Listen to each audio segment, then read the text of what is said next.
మీకు నిజంగానే చిత్తశుద్ధి ఉంటే, మీకు కమిట్మెంట్ ఉంటే, మీరు ఇచ్చినటువంటి హామీలు నిలబెట్టుకోవాలని చెప్పేసి మీకు నిజంగా ఉంటే, నిజంగా ఆ చిత్తశుద్ధి మీరు ఆ ప్రయత్నం చేయదలుచుకుంటే, తక్షణం ఏ రకంగానైతే సుప్రీంకోర్టు ఇచ్చినటువంటి డైరెక్షన్స్ ఉన్నాయో ట్రిపుల్ టెస్ట్లో పాస్ కావాలని చెప్పేసి మనకు నిజంగా రిజర్వేషన్ పెంచుకోవాలంటే ప్రధానమైనటువంటి మొదటి ఛాలెంజ్ ట్రిపుల్ టెస్ట్లో పాస్ కావాలి. దాంట్లో ప్రధానంగా చాలా క్లియర్గా మెన్షన్ చేసి ఉన్నది. మీరు మొదటి నుంచి కూడా తప్పు చేస్తూ ఉంటే అందరూ కూడా మీ తప్పులను ఎత్తి చూపుతూనే ఉన్నాం.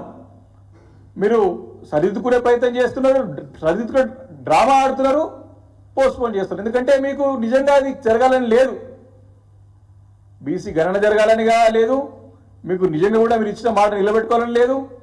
కేవలం కాలయాపన చేయడానికి ప్రయత్నమే చేసిన తప్ప నిజంగా మీకు ఎక్కడ కూడా చిత్తశుద్ధి కనపడలేదని చెప్పేసి మేము చాలా స్పష్టంగా క్లియర్గా అసెంబ్లీలో నిరూపించినాము.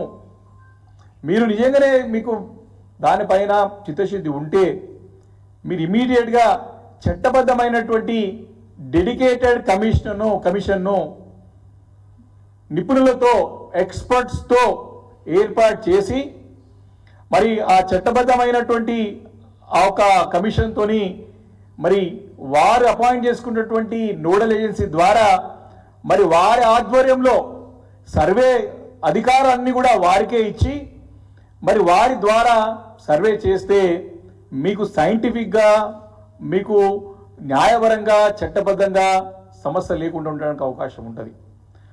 అప్పుడే కమిషన్ ఇండిపెండెంట్గా వ్యవహరిస్తే, ఎందుకంటే చట్ట సవరణ చేసి డెడికేటెడ్ కమిషన్ని అపాయింట్ చేసి వారికి సర్వాధికారాలు ఇస్తే వారు ఇండిపెండెంట్గా వ్యవహరించి వారి నోడల్ ఏజెన్సీని అపాయింట్ చేసుకొని తద్వారా ఈ యొక్క కార్యక్రమాన్ని సర్వే చేస్తే అప్పుడు ఇలాంటి ఒత్తిడులకు లొంగకుండా, ప్రభుత్వ పెద్దల ఒత్తిడులకి లొంగకుండా శాస్త్రీయంగా ఈ సర్వే నిర్వహించడానికి, ఆ నిర్వహించే సర్వే ద్వారా వాస్తవ గణాంకాలు సేకరిస్తానికి అవకాశం ఉంటుంది.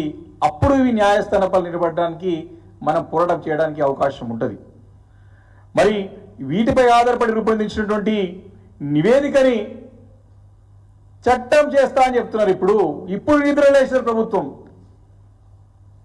మీరు అసెంబ్లీ మన ప్రత్యేకమైన సమావేశం ఏర్పాటు చేస్తే మేమందరం అనుకున్నాం బిల్లు తీసుకొస్తారేమో, వీరికి సూచన సలహాలు తెలియజేద్దాం, దీని తప్పులు తడుకలు ఉన్నాయి, చట్టం చేయాలంటే న్యాయస్థానం నిలబడాలంటే సూచన సలహాలు తెలియజేద్దామని మేము అనుకున్నా. మాకు సహకరించకుండా కేవలం రాజకీయ ప్రయోజనాల కోసానికే ప్రయత్నం చేసినారు. దాన్ని తప్పుపడితే మమ్మల్ని ఆ రోజు బుల్డోజ్ చేసి సభ ముందుకు తీసుకెళ్ళినారు. మీరు ఇప్పటికైనా సరే మేము చెప్పిన ప్రకారం చట్ట ప్రకారం ఎట్లయితే మనకి సుప్రీంకోర్టులో ట్రిపుల్ టెస్ట్ పాస్ కావాలంటే ఉన్నటువంటి డైరెక్షన్స్ ఫాలో అయితే అప్పుడు మీరు చట్టాన్ని అసెంబ్లీలో చేస్తే మళ్ళీ దీన్ని కేంద్రంలో పంపించిన తర్వాత 9th షెడ్యూల్లో చేర్పించేటువంటి కార్యాచరణ చిత్తశుద్ధితో అమలు చేసినప్పుడే మరి రేవంత్ రెడ్డి సర్కార్ యొక్క నిబద్ధతని తెలియజేస్తే తప్ప మళ్ళీ లేకపోతే మాత్రం ఇది మళ్ళీ కొత్త డ్రామాగానే స్పష్టంగా మరి కనపడుతుందని చెప్పి మనం చేస్తా ఉన్నాను. కానీ ఒకటి ఈరోజు బీఆర్ఎస్ పార్టీ ప్రభుత్వాన్ని హెచ్చరిస్తూ ఉంది. ఎన్ని రాజకీయ డ్రామాలు ఆడినా ఖచ్చితంగా ఈ బలహీన వర్గాల ప్రజలకు న్యాయం చేసే వరకు కూడా బీఆర్ఎస్ పార్టీ ఈ ప్రభుత్వాన్ని వదిలిపెట్టదని చెప్పేసి కూడా ఈ సందర్భంగా నేను మనవి చేస్తా ఉన్నాను. మరి ఈరోజు స్పష్టంగా అర్థమవుతా ఉన్నది ఒక అంశం. నిన్న వారి జరిగినటువంటి ఒక ఇంటర్నల్ మీటింగ్ పెట్టుకున్నారు నిన్న. మరి మీటింగ్లో ఏం జరిగిందో, సబ్జెక్ట్ ఏందో, దాని మినిట్స్ ఆఫ్ మీటింగ్ లేదు, ఏం లేదు, ఇష్టానుసారం ఎక్కడ పడితే అక్కడ మీటింగ్లు పెట్టుకోవాలి, మాట్లాడాలి, ఏదో లీకులు ఇవ్వాలి, ఫేక్ న్యూస్ చెప్పాలి, సాకులు చెప్పాలి, ముందుకు పోవాలా. ఇది ప్రభుత్వం ఒక తీరు. మరి వారు నిన్న స్థానిక సంస్థల ఎన్నికల నుంచి సమావేశం ఏర్పాటు చేస్తామని చెప్పి ఆ సమావేశంలో వారికి వచ్చినటువంటి గ్రౌండ్ లెవెల్ రియాలిటీ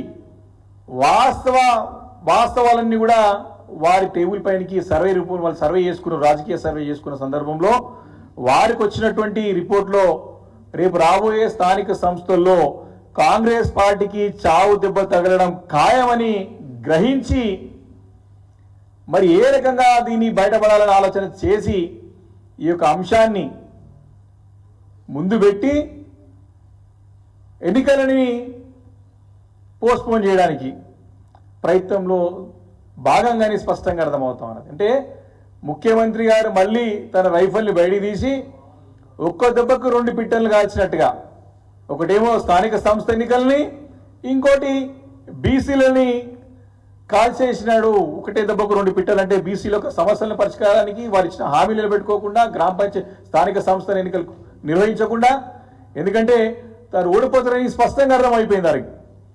కాబట్టి ముఖ్యమంత్రి గారు స్థానిక సంస్థల ఎన్నికల్లో ఘోర పరాభవం తప్పదు, ఏ రకంగా దీన్ని దాటివేయాలని చెప్పేసి ఆలోచన చేసి నిన్న వారందరూ బృందంగా కూడగట్టుకొని మరి దీన్ని పోస్ట్పోన్ చేసే ప్రయత్నం చేస్తూ ఉన్నారు.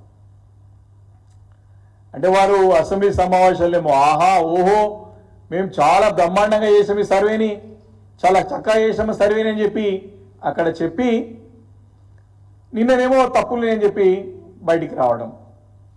ఇప్పటికి కూడా మీ సర్వేలో విద్య, ఉద్యోగ, ఉపాధితో పాటు రాజకీయాలు కూడా అవకాశం కల్పించాలని చెప్పేసి మీరు రిజర్వేషన్ తీసుకొస్తామని చెప్పి మీరు మీ యొక్క బీసీ డిక్లరేషన్లో తెలియజేసినారు.